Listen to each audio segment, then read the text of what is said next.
I manage an $8 million micro-family office, and I'm about to tell you something that'll save some of you from a very expensive mistake. Most people watching this video should not build their own wealth management infrastructure. Not because you're not smart enough. You've built the wealth. You're clearly capable.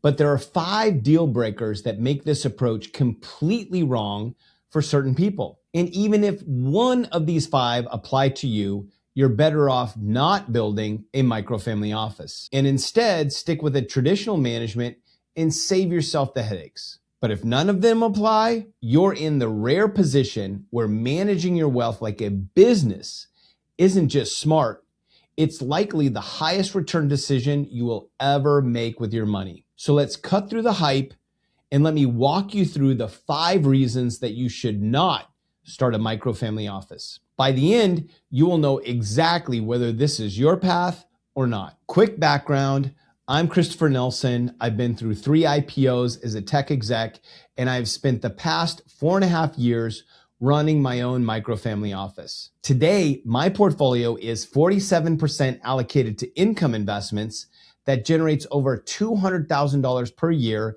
in cash flow that covers all my family's essential expenses. 47 is allocated to growth investments, which have grown the principal from $6 to $8 million, and 5% is allocated to capital preservation, so that I have dry powder in case any interesting opportunities arise. The microfamily office structure allowed me to retire at 51 and focus on the things that matter most to me, my family and my health. But like I said, it's not the path for everyone. Reason number 1 that you should not start a microfamily office, and that's if you prefer a passive set it and forget it approach to managing your wealth. Look, I get it. You've worked hard to build the wealth. The last thing that you want is more work. So if you can't see yourself allocating time every week to running your microfamily office, then stick with the traditional financial advisor. There is no shame in that. Here's what most people don't understand about running a microfamily office. You are the CEO. You're making strategic decisions about asset allocation, evaluating investments, coordinating with tax strategists. You're not doing everything yourself. You build a team of fractional advisors, but you are driving the strategy. I had a friend, a successful doctor with $5 million in asset. When I told him about this approach, he said, I just want somebody to handle this for me. I don't want to think about it. And that was the right answer for him.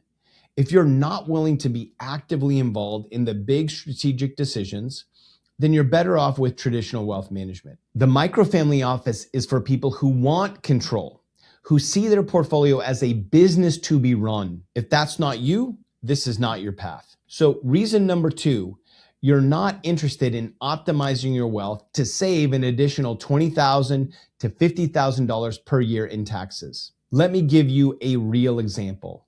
Last year, I had an investment exit that put $250,000 back in my pocket. Now, normally that's a taxable event. 20% capital gains means $50,000 to the IRS. But because I'd been working with a tax strategist for years, I had tax assets already in place. In this case, depreciation that I'd been accruing that I could deploy against that gain. So the result, $250,000 tax-free. That $50,000 did not go to the IRS. It stayed in my portfolio compounding. And here's what most people miss. I didn't scramble to figure this out when the exit happened. The strategy was already built, so when the opportunity came, I just executed. That's the difference between a tax filing and a tax strategy. Filing is reactive. Strategy means you're ready before the moment arrives. If you're fine paying whatever the tax bill is when it shows up, you don't need this. But if you want to be positioned when those moments come, that's what proactive tax planning in a microfamily office gives to you. Let's move to reason number 3. If you're below $1 million in investable assets, then the math might not pencil out for this to make sense. Building a microfamily office involves legal structures, specialized advisors, and your time. All of this can run between $5,000 to $25,000 a year. And I'd say it's a good rule of thumb that this is about 0.5% in ongoing annual costs. So if you have $500,000 in assets, That's a 2 to 3% of your assets in 1 year cost. That does not make sense. You're better off with a traditional advisor charging 1% and building your wealth until you cross that $1 million threshold. But once you're at $1 million or above in investable assets, especially as you move towards 3 million, 5 million, and 10 million plus, the economics flip completely. The year one tax savings alone often covers the setup cost. And if you're not there yet, focus on building wealth first. Get to that $1 million mark, then consider this. Now, reason number 4 is you're not willing to devote 2 to 4 hours per week running your microfamily office. Notice I said a few hours per week, not per day. This isn't a full-time job unless you want it to be. Here's my typical week. A few hours doing some options trading, maybe an hour reviewing my overall portfolio, an hour syncing with my fractional team, such as my bookkeeper or tax strategist. Most of that time is front loaded. The big investment is setting up your structures and finding advisors. Once that foundation is in place, you're just maintaining. So if you're grinding 80-hour weeks or have young kids and zero margin, I get it. The timing might not be right. But if you want to carve out a few hours a week and you want to understand how to make your money work for you, this becomes incredibly doable. For most people, the question isn't whether you have the time, it's whether you're willing to make the time. Here's a quick test. Open the Screen Time app on your phone. Now look at how much time you've spent on random apps in the past week. That's part of the time that you could be building your microfamily office. Now, moving on to the last one, reason number 5. You prefer a drawdown portfolio over an evergreen portfolio. A drawdown portfolio is what most advisors build. You accumulate a big pile of money, then sell 4% annually to fund your lifestyle. This is the famous 4% rule. The problem, your assets are constantly shrinking. And if the market crashes when you retire, you're in trouble. Microfamily office CEOs structure their portfolio around one core principle: never sell assets to fund your life. How? They build what I call an evergreen portfolio. It has 3 categories working together like a financial engine. Category 1, growth. This is your public equities, stock, index fund, growth-oriented investments. This is where most people stop.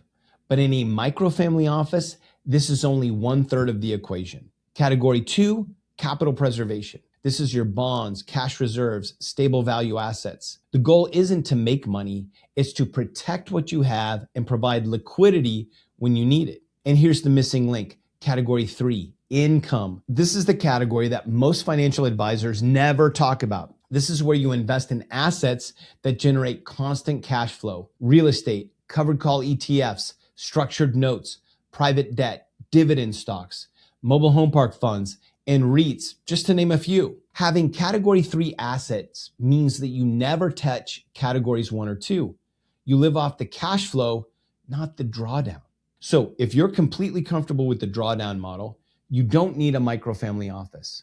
But if you want to build an income generating machine that you never have to sell and you can pass on to your kids, that requires a different approach. Ask yourself, do you want to slowly spend down your wealth or build generational income? So even if one of those reasons resonated, traditional wealth management might be your best path. But you should build a microfamily office if you have at least $1 million in investable assets and want to understand how your wealth works, can commit 5 to 10 hours a week to strategic oversight, are frustrated with cookie cutter advice, want control over your financial future, and likely the most important, you want to build generational wealth. Here's the shift that changes everything. A multi-million-dollar portfolio is a business, one that can generate 6 figures or more in annual income. Think about what you did to earn 6 figures in your career.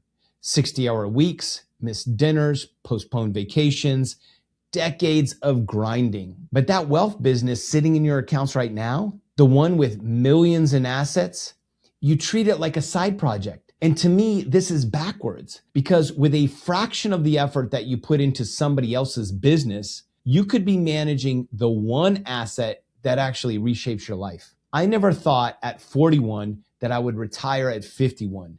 But looking back, all it took was applying the same systematic thinking I used professionally to my own wealth instead of building somebody else's company. Same skills, different application, completely different outcome. So here's my challenge.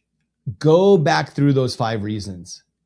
Be honest with yourself. If they apply to you, traditional wealth management is fine. There is no shame in that. But if you went through all 5 and thought, none of these are me, I do want ownership, I do care about reducing taxes, I am above $1 million, I can commit the time, and I do want an evergreen portfolio, then you're exactly who should build a microfamily office. And if that's you, I would love to have you at our next live workshop where we break down the architect phase of building a microfamily office in detail. You will learn how to architect your portfolio strategy using the Evergreen framework, build the operational infrastructure just like a real family office, and run your wealth systematically without it consuming your life. So if this sounds like the next step in your wealth journey, you want to go to wealthops.io/go and sign up for our next event. After that, you can check out this video if you want to learn more about the microfamily office concept. See you in the next one.